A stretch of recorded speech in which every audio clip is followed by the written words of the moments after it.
बोलिए द्वारकाधीश भगवान की जय हो। आज का प्रसंग है कश्यप और अदिति के पुत्र हिरण्यकश्यपु और कयादु के पुत्र भगवान विष्णु के परम भक्त महात्मा प्रहलाद जी की कथा।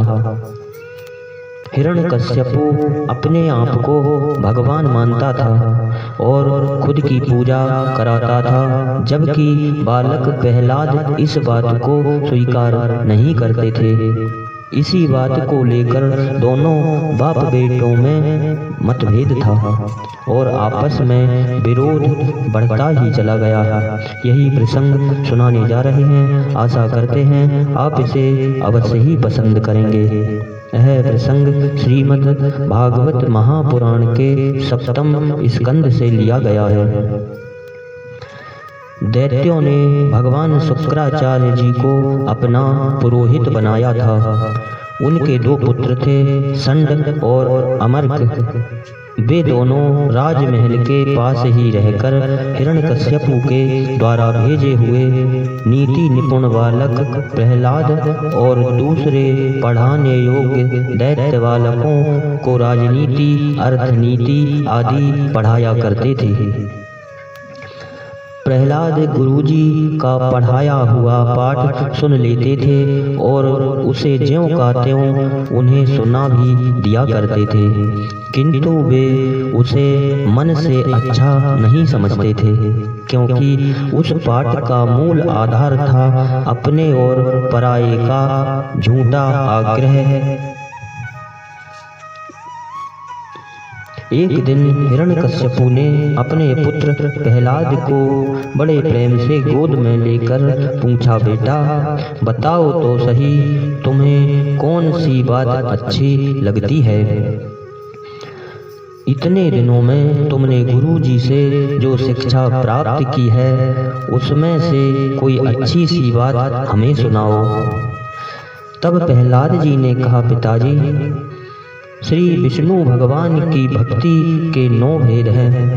भगवान के गुण, लीला, नाम आदि का श्रवण, उन्हीं का कीर्तन, उनके रूप, नाम आदि का स्मरण, उनके चरणों की सेवा, पूजा अर्चना, बंदन, दास्य, सख्य और आत्मनिवेदन आदि भगवान के प्रति समर्पण के भाव से यह 9 प्रकार की भक्ति की जाए तो मैं उसी को उत्तम अध्ययन समझता हूँ।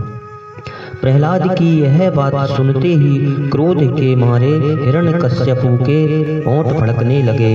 उसने गुरुपुत्र से कहा, रे नीच ब्राह्मण, यह तेरी कैसी करतूत है?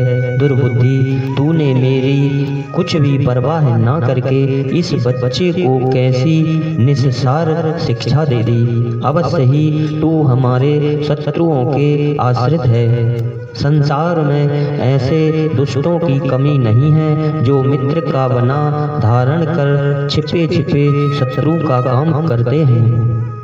तब गुरुपुत्र ने कहा, हे राजन, आपका पुत्र जो कुछ भी कह रहा है वह मेरे और किसी के बहकाने से नहीं कह रहा। हे राजन, यह तो उसकी जन्मजात स्वाभाविक बुद्धि है। आप क्रोध शांत कीजिए, व्यर्थ में हमें दोष ना लगाइए। जब गुरुजी ने ऐसा उत्तर दिया तब हिरण्यकश्यपु ने फिर प्रहलाद से पूछा, क्यों रे, यदि तुझे ऐसी अहित करने वाली खोटी बुद्धि गुरु मुख से नहीं मिली तो बता कहाँ से प्राप्त हुई? तब प्रहलाद जी ने कहा, पिताजी, संसार के लोग तो पिसे हुए को पीस रहे हैं, चबाए हुए को चबा रहे हैं। उनकी इंद्रियां बस में ना होने के कारण वे भोग और विषयों की ही फिर से भोगने के लिए संसार रूप घोर नरक की ओर जा रहे हैं। ऐसे ग्रह आसक्त पुरुषों की बुद्धि अपने आप किसी के सीखने से अथवा अपने ही जैसे लोगों के संग से भगवान श्री कृष्ण में नहीं लगती। जो इंद्रियों से दिखने वाले ब्रह्मा विषयों का परम इष्ट समझकर मूर्खतावश अंधों के पीछे अंधों की तरह गड्ढे में गिरने के लिए चले जा रहे हैं और वेदवाणी रूप रस्सी को काम कर्मों के दीर्घ बंधनों में बंधे हुए हैं। उनको यह बात मालूम नहीं कि हमारे स्वार्थ और परमार्थ भगवान विष्णु ही हैं। उन्हीं की प्राप्ति से हमें सब पुरुषार्थों की प्राप्ति हो सकती है। जिनकी बुद्धि भगवान के चरण कमलों का स्पर्श कर लेती है, उनके जन्म मृत्यु रूप अनर्थ का सर्वथा नाश हो जाता है। परंतु जो लोग अकिंचन भगवत प्रेमी महात्माओं के चरणों की धूल में स्नान नहीं कर लेते, उनकी बुद्धि काम्य कर्मों का पूरा सेवन करने पर भी भगवान उच्चारण का स्पर्श नहीं कर सकती। प्रहलाद जी इतना कहकर चुप हो गए। हिरण्यकश्यपु ने क्रोध के मारे अंधा होकर उन्हें अपनी गोद से उठाकर भूमि पर पटक दिया। प्रहलाद की बात को वह सह ना सका। रोष के मारे उसके नेत्र लाल हो गए। वह कहने लगा, तो इसे यहाँ से बाहर ले जाओ और तुरंत मार डालो। यह मारने के ही योग है। जब हिरण्यकश्यपु ने दैत्यों को इस प्रकार आज्ञा दी, तब तीखी दाढ़, विकराल बदन, लाल लाल दाढ़ी, मूछें एवं केसों, लंबे लंबे केसों वाले दैत्य हाथ में त्रिशूल ले मारो काटो इस प्रकार बड़े जोर से चिल्लाने लगे। प्रहलाद चुपचाप बैठे हुए थे और दैत्य उनके सभी कई स्थानों में शूल से घाव कर रहे थे। उस समय प्रहलाद जी का चित्त उन परमात्मा में लगा हुआ था, जो मन वाणी के अगोचर सर्वात्मा समस्त शक्तियों के आधार एवं परब्रह्म हैं। इसीलिए उनके सारे प्रहार ठीक वैसे ही निष्फल हो गए जैसे भाग्यहीनों के बड़े बड़े उद्योग धंधे व्यर्थ हो जाते हैं। जब शूलों की मार से प्रहलाद के शरीर पर कोई असर नहीं हुआ, तब हिरण्यकश्यपु को बड़ी शंका हुई। अब वह प्रहलाद को मार डालने के लिए बड़े हठ से भांति भांति के उपाय करने लगा।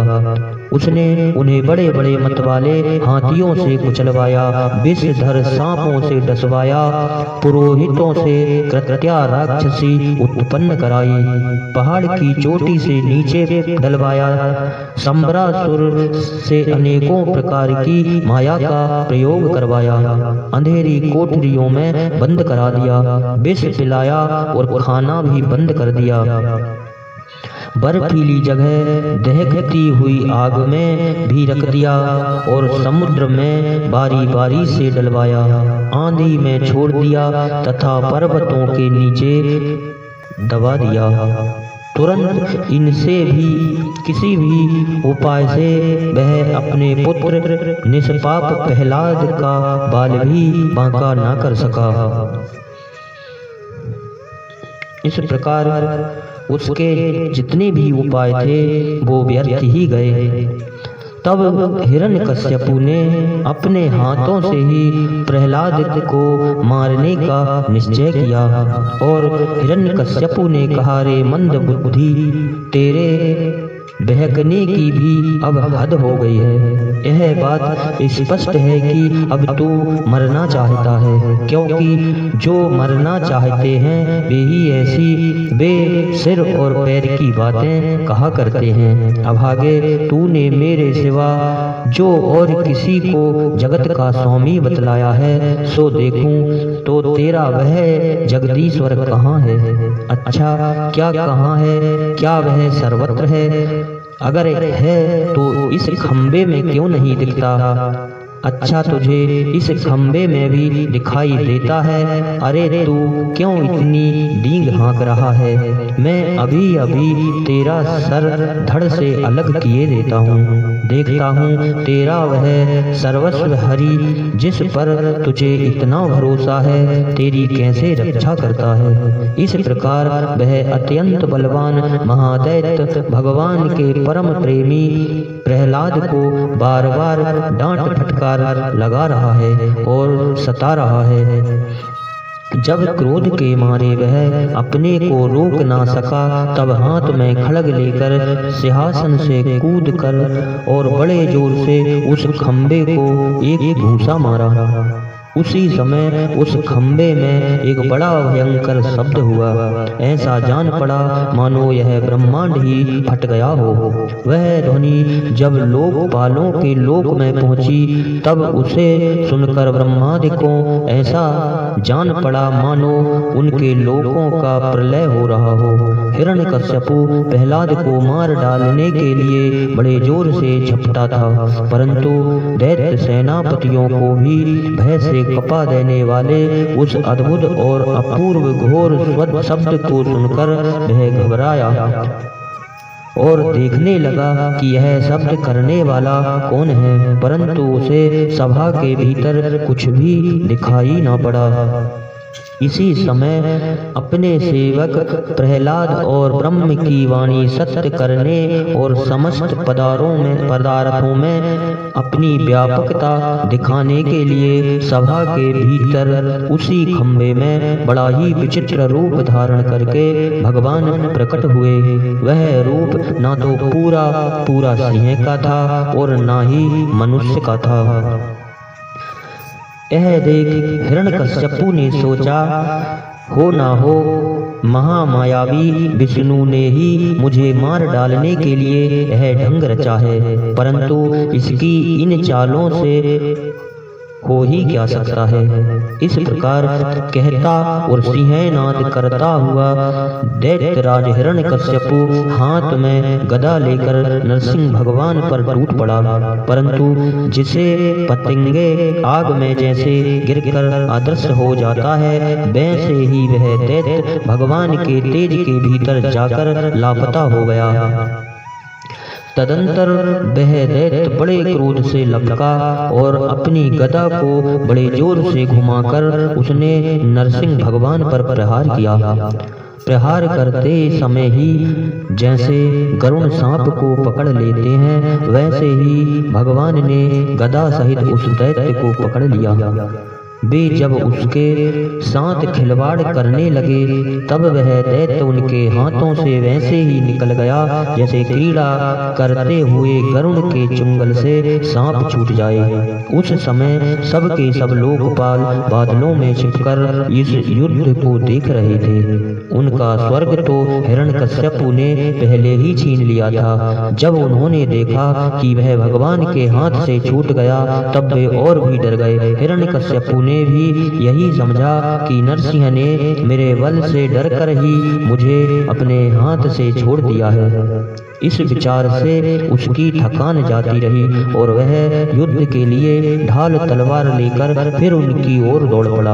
उस समय वह बाज की तरह बड़े वेग से ऊपर नीचे उछल कूद कर इस प्रकार ढाल तलवार के पैंतरे बदलने लगा कि जिससे उस पर आक्रमण करने का अवसर ही न मिले। तब भगवान ने बड़े ऊंचे स्वर से प्रचंड और भयंकर अट्टहास किया जिससे हिरण्यकश्यपु की आंखें बंद हो गई। फिर बड़े वेग से झपटकर भगवान ने उसे वैसे ही पकड़ लिया जैसे सांप चूहे को पकड़ लेता है। जिस हिरण्यकश्यपु के चमड़े पर वज्र की चोट से भी खरोंच नहीं आई थी वही अब उनके पंजे से निकलने के लिए जोर से छटपटा रहा था। भगवान ने सभा के दरवाजे पर ले जाकर उसे अपनी जांघों पर गिरा लिया और खेल खेल में ही अपने नखों से उसे उसी प्रकार फाड़ डाला जैसे गरुड़ महाविषधर सांप को चीर डालते हैं। इस प्रकार भगवान ने नरसिंह रूप बनाकर उस दुष्ट का संहार किया। हिरण्यकश्यपु के मर जाने के बाद सभी देवताओं ने उन नरसिंह भगवान के क्रोध को शांत करने का प्रयास किया, लेकिन सभी असफल रहे। अंत में बालक प्रहलाद ने स्तुति की। प्रभु नरसिंह भगवान ने भक्त प्रहलाद की स्तुति में प्रसन्न होकर प्रहलाद से बोले, हे वत्स, मुझसे वर मांग ले, जो तेरी इच्छा है सो मांग ले, मैं तुझे दूंगा। प्रहलाद ने कहा, हे नाथ, मेरे पिताजी के अपराधों को क्षमा कर दो, उन्हें सद्गति प्रदान करो। हे दीनबंधो, यद्यपि आपकी दृष्टि पड़ते ही वे पवित्र हो चुके हैं, फिर भी मैं आपसे प्रार्थना करता हूँ कि उसे जल्दी नाश न होने वाला दुष्टर दोष से मेरे पिता शुद्ध हो जाएं। तब भगवान नरसिंह भगवान ने कहा, हे प्रहलाद, तुम्हारे पिता स्वयं पवित्र होकर तर गए, इसकी तो बात ही क्या है। यदि उनकी 21 पीढ़ियों के पितर होते तो उन सब के साथ भी वे भी तर जाते, क्योंकि तुम्हारे जैसा कुल को पवित्र करने वाला पुत्र उनको प्राप्त हुआ है। मेरे शांत समदर्शी और सुख से सदाचार पालन करने वाले प्रेमी भक्त जन जहाँ जहाँ निवास करते हैं, वे स्थान चाहे कि कट ही क्यों ना हो पवित्र हो जाते हैं।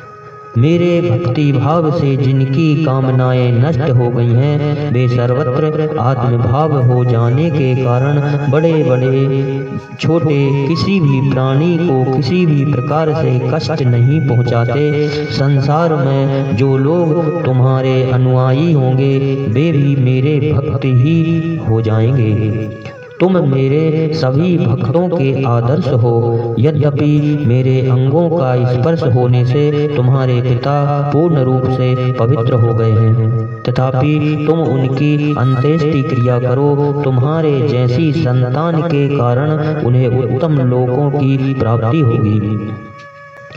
हे वत्स, तुम अपने पिता के पद पर स्थित हो जाओ और वेदवादी मुनियों की आज्ञा के अनुसार मुझ में अपना मन लगाकर और मेरी शरण में रहकर मेरी सेवाओं के लिए ही अपने सारे कार्य करो।